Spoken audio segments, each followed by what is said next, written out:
Here are the studies done from the book Ikigai that tell us a lot about how to live a long and happy life. Ikigai is a book about the people from the island of Okinawa that have the highest life expectancy in the world. Okinawa holds first place among the world's 5 blue zones. In Okinawa, women in particular live longer and have fewer diseases than anywhere else in the world. The 5 regions identified and analysed by Dan Buettner in his book The Blue Zones are Okinawa, Japan, number 1, Sardinia, Italy, number 2, Loma Linda, California, number 3, the Nicoya Peninsula, Costa Rica, number 4, and Icaria, Greece, number 5. From the studies done, it was evident that 100% of the people from Okinawa that were interviewed keep a vegetable garden, and they also have fields of tea, mangoes, shikuwasa, and many others. They all belong to a neighbourhood association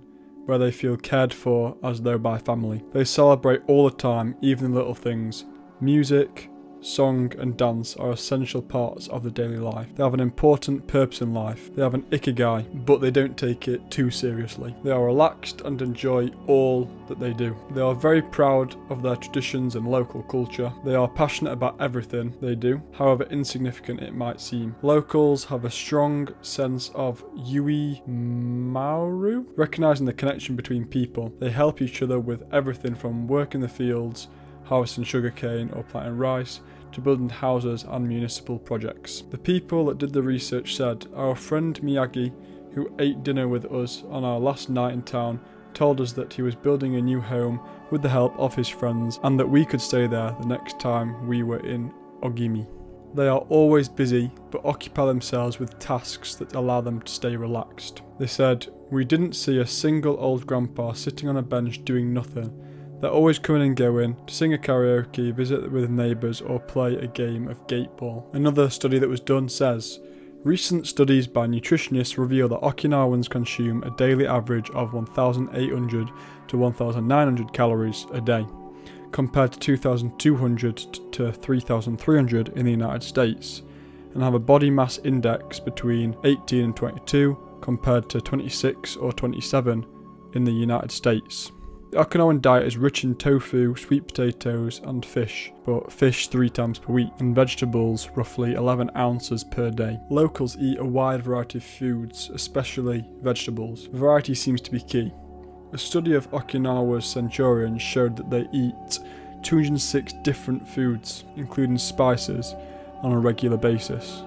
They eat an average of 18 different foods each day, a striking contrast to the nutritional poverty of our fast food culture. They eat at least 5 servings of fruit and vegetables every day.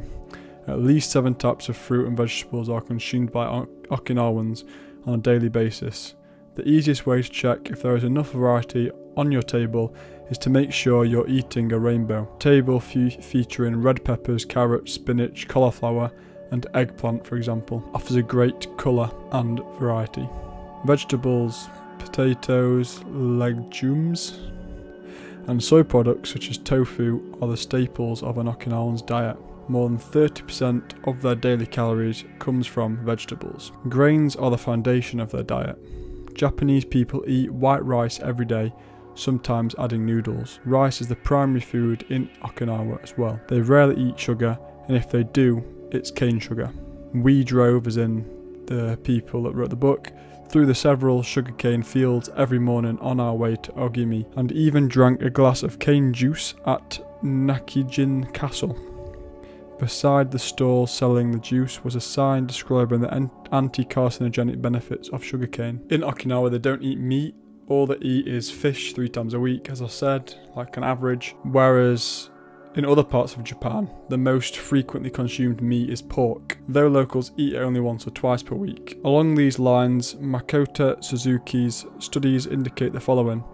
Okinawans consume in general 1/3 as much sugar as the rest of Japan's population, which means that sweets and chocolate are much less a part of their diet. They also eat practically half as much salt as the rest of Japan, 7 grams per day, compared to an average of 12. They consume fewer calories, on average 1,785 per day, compared to 2000 in the rest of Japan. In fact, low caloric intake is common amongst the 5 blue zones. Now just think about that for a minute with all that salt. Like, Japan already, I don't know about the whole of Japan, but clearly eat quite a decent diet compared to the rest of the world. Now just think actually in grams, like how much salt people in the Western countries have, like America and England. In one Big Mac, there'll be like probably way more than what they have in a day in one burger. And then how much you like put on your chips or fries, everything you eat. Just imagine how much more salt people of the Western world will have,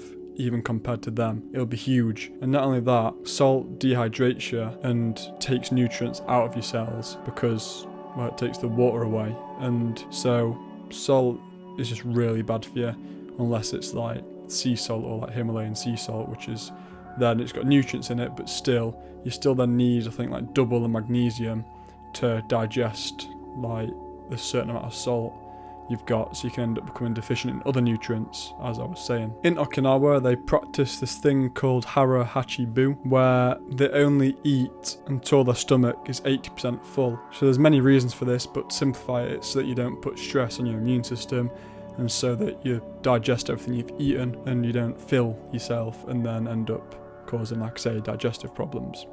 But an alternative to the 80% rule on a daily basis, this would be to fast for 1 to 2 days each week. Okay, I've researched more on this, and you're meant to eat like, I think 4 days a week and fast for 3 days if you're like trying to be perfect. But there's a lot on that, and maybe in the future I'll make videos on that and fasting and things that I learn. I'm not doing it myself. I do intermittent fasting where I don't eat until 12, so I end up fasting 16 hours a day. I've done like 2 24-hour fasts. They're not hard, they're actually pretty easy. But I want to be doing it properly, where I'm like getting my nutrients in, or I'm fasting for long enough that I then release growth hormone, which then gives me what I need. Anyway, beside that, so the fasting diet recommends 2 days of fasting every week and eating normally on the other 5 days. Among its many benefits, fasting helps cleanse the digestive system and allows it to rest. Many people seem older than they are, and research into the cause of premature aging has shown that stress has a lot to do with it, because the body wears down much faster during periods of crisis. The American Institute of Stress investigated this degenerative process and concluded that most health problems are caused by stress. Research at the Heidelberg University Hospital conducted a study in which they subjected a young doctor to a job interview, which they made even more stressful by forcing him to solve complex math problems for 30 minutes. Afterward, they took a blood sample. What they discovered was that his antibodies had reacted to stress the same way they react to pathogens, activating the proteins that trigger immune response. The problem is that his response not only neutralizes harmful agents, it also damages healthy cells, leading them to age prematurely. The University of California conducted a similar study, taking data and samples from 39 women who had high levels of stress due to the illness of one of their children, and comparing them to samples from women with healthy children and low levels of stress. They found that stress promotes cellular aging by weakening cell structures known as telomeres, which affect cellular regeneration and how our cells age. As the study revealed, the greater the stress, the greater the degenerative effect on cells. The mind has tremendous power over the body and how quickly it ages. There's going to be way more videos on this channel about health, aging, cells, how to like reverse aging, many things, because it's what I'm learning about and what I have an interest in. But there's one person that's doing a lot on this, as I've mentioned in many videos, Brian Johnson. He's on YouTube, he's good. But otherwise, I'm just going to find all like the main information and then just make videos on it as well. So if you want to learn about that, then subscribe and you won't miss the videos to come. Now, there's another study. Most doctors agree that the secret to keeping the body young is keeping the mind active, a key element of Ikigai, and in not caving in when we face difficulties throughout our lives. So I think the best way to overcome difficulty in your life is to understand that everything does actually happen for a reason. I've done this in short form videos on TikTok and that everything happens whether it's good or bad, and instead of thinking everything bad happens to me, all that, think what can you learn from it. Think anything, the worst things that have happened to you, you've probably learned something from it. At least I have. Anything I can think of, I've learned something that's helped me become who I am and helped me like be able to fix other problems in my life, or be able to fix other things in the future that then might come up. One study conducted at Yeshiva University found out that people who live the longest have two dispositional traits in common: a positive attitude and a high degree of emotional awareness. In other words, those who face challenges with a positive outlook and are able to manage their emotions are already well on their way toward longevity. A stoic attitude, which I also read a lot about and research and make videos on, is stoicism, which is an attitude of serenity in the face of a setback, which can also help keep you young, as it lowers anxiety and stress levels and stabilizes behavior. This can be seen in the greater life expectancies of certain cultures with unhurried, deliberate lifestyles. Many centurions and super centurions have similar profiles. They have had full lives that were difficult at times, but they knew how to approach these challenges with a positive attitude and not to be overwhelmed by the obstacles they faced. Alexander Imich, who in 2014 became the world's oldest living man at age 111, knew he had good genes but understood that other factors contributed to.